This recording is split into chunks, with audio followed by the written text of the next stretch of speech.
Hey everybody, Alec here. In this video, I'm going to talk about how to get started on Upwork for web developers. This video was actually requested by two of my viewers. So yeah, if you have questions like these or questions about anything, just be aware I do read my comments. And if there's videos that you want me to make, let me know in the comments. The first thing I want to talk about is that if you are new to Upwork and you're a web developer, I have very good news for you. Web development is one of the most in-demand skills on Upwork. There's a little bit of a caveat to that, but that's very encouraging because it means that there's a lot of jobs on Upwork for web developers. So I'm going to start by showing you a bit of the distribution of income first. So let's look at web developer. One of the things that you have to know is that there's both high-paying clients and low-paying clients on Upwork, and you probably already know that. So what you're going to notice is there's many developers making under $10 an hour, making around $10 to $20 an hour.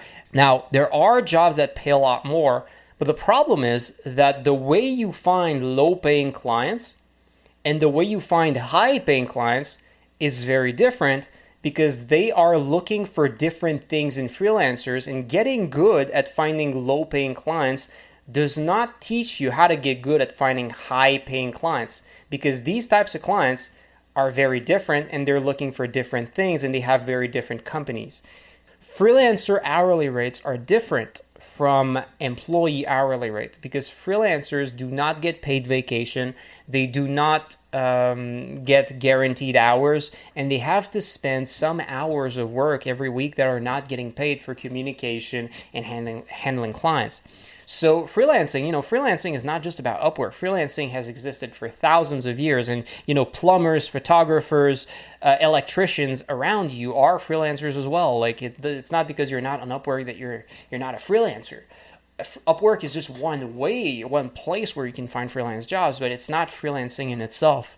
So, and what you're going to notice is, photographers, they charge very high hourly rates, and so do electricians, and so do plumbers. But the reason they do that is that they don't get paid vacation. They get time that they have to spend managing their business, finding work that doesn't get paid. This is one of the biggest things that you got to realize, that a lot of people think that Upwork is a place where there's a race to the bottom and you have to charge lower and lower. And I understand that many people have this experience, that they decide to charge lower because they struggle to find jobs, and it ends up working. And I feel like the reason it ends up working is not because Upwork is really a race to the bottom and actually clients want to pay as little as possible, because that's absolutely not the case. But what happens is that many freelancers set up their profile and their communication in a way that pleases low-paying clients and gives them what they're looking for. And so it increases the chance that they get these jobs because they don't position themselves and present themselves in a way that attracts high-paying clients. If we look for jobs, if we search for front-end web development, let's search for like Shopify front-end developer. Let's say you do Shopify and you're looking for jobs related to Shopify. So you're going to find a lot of jobs that you can apply to and you can look at. And let's say you look at this job, for example, and you look at it and you think that, hey, this looks like the perfect job for me. I want to apply to it. So here what it says is it requires a certain amount of connects, which is 10 connects, to apply to that job. The Upwork gives you very little connects, and if you just apply to like 4 or 5 jobs, the percentage chance that you're going to get hired and fill your full work week with hours is very low. I would say that if you want to find jobs, either you're willing to invest money so that you pay to get more connects so that you can apply to dozens of jobs, or you use alternative methods of finding work on Upwork to keep doing it for free. Because if you just count on the free connects, it's probably not going to be enough, even though web development is one of the most in-demand things on Upwork. The first method that you have to find jobs without paying for connects is just to build a good profile and hope that people are going to find it and click on it. And this strategy is possibly one of the worst strategies that you could possibly choose to use. Because Upwork search while it could be done, favors heavily freelancers who have experience on the platform. So if you don't have a bunch of 5-star reviews and you just hope that you're going to build a good profile and people are going to find you, it's probably not going to work. The other method that you have is to use project catalog. So project catalog is basically you build sales pages that clients browse through, and if they like your sales page where you're offering like a service, they can decide to send you a message and hire you for it. I'm going to show you an example of that if you're new to that. So let's say web developer. No, I'm going to search for, let's say, Shopify. I think it's I don't know. I feel good about Shopify right now. So there's going to be a lot of sales pages, which are called projects on Upwork, that freelancers made offering their Shopify web development services. So for example, here's someone's offers to build a Shopify store for $149. So with 2-day delivery, which is crazy when you think about it. So here you click on it and you see they have different tiers of pricing where they're offering different things, more complicated websites for more money. This, if people find your project and they decide to buy it and hire you from it, it doesn't cost you Connect. So you can basically build a bunch of projects on Upwork and use this as your method of finding free work, but it's harder. And on top of being harder and requiring more skills when it comes to market research and maybe copywriting, marketing. So I would suggest that you actually use Connects, and I would even suggest that you try to use Upwork's premium membership, which is Freelancer Plus.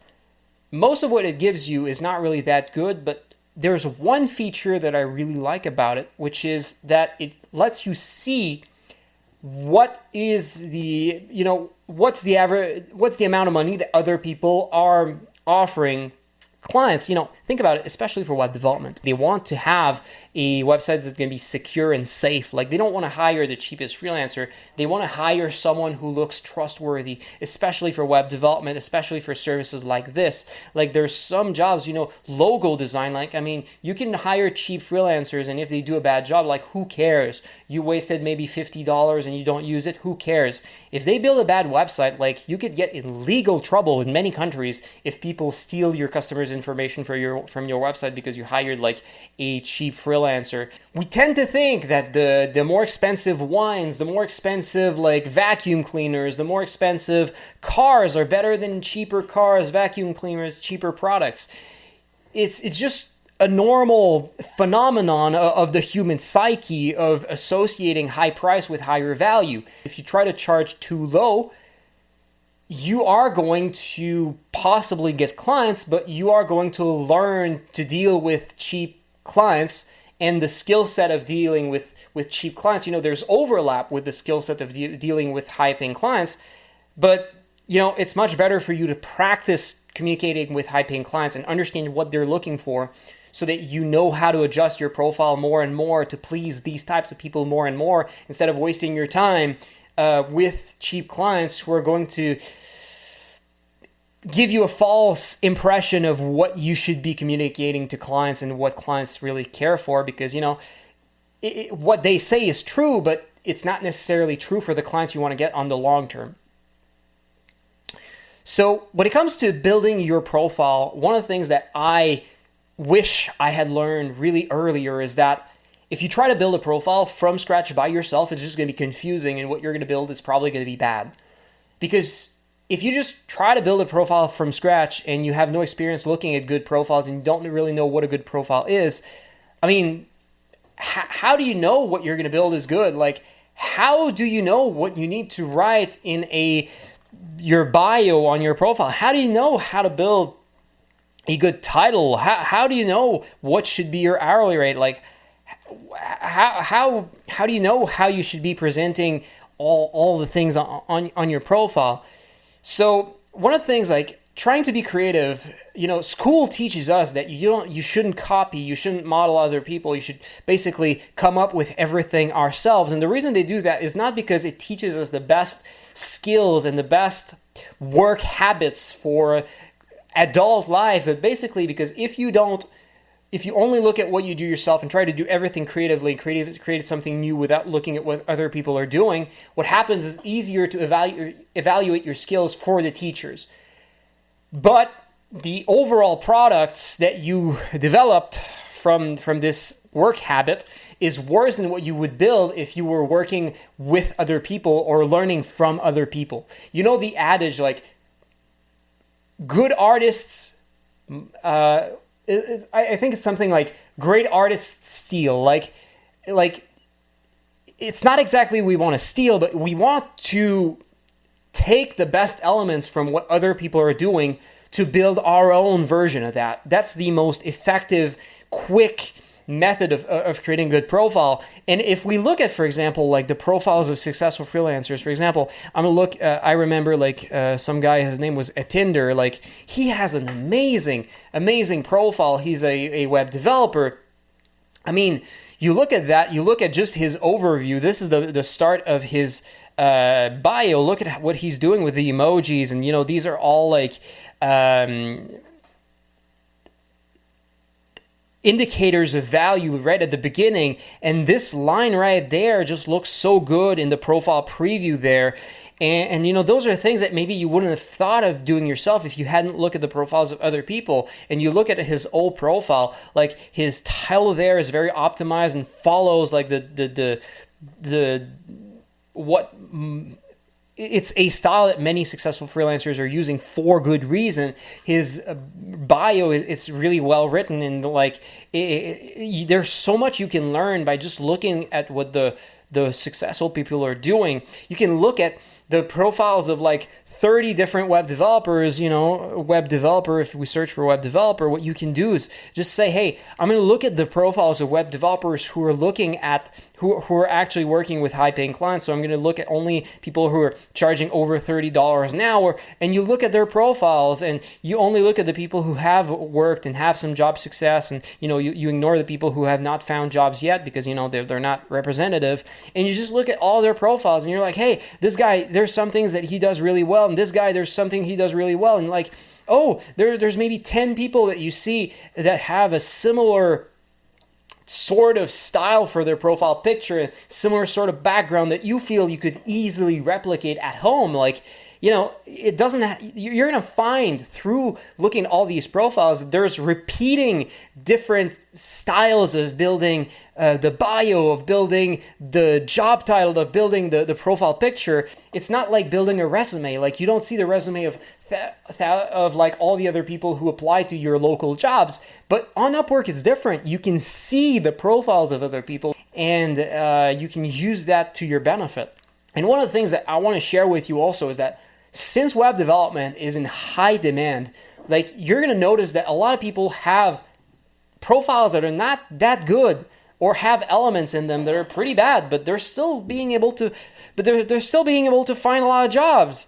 And last time I checked, I saw some absolutely horrendous profile pictures. I don't know if I'm gonna see them here, but let's look for top rated. That's what my latest search was, and I found some really bad looking ones. Upwork switches like who shows up constantly, because if the same person was at the top all the time, they'd just get so many job offers they couldn't fill them all, and clients would have bad experiences. So there's some variance of who appears and who doesn't appear. But if you look at it, you're going to find people who have very basic job titles who still end up being top rated and have a lot of experience on Upwork and have been able to find a lot of jobs. And some people have pretty bad profile pictures and they still manage to find jobs. So even if you apply to 10, 20 jobs, maybe your first 10, 20 jobs, you're not going to get a job. Like, don't just apply to a few jobs and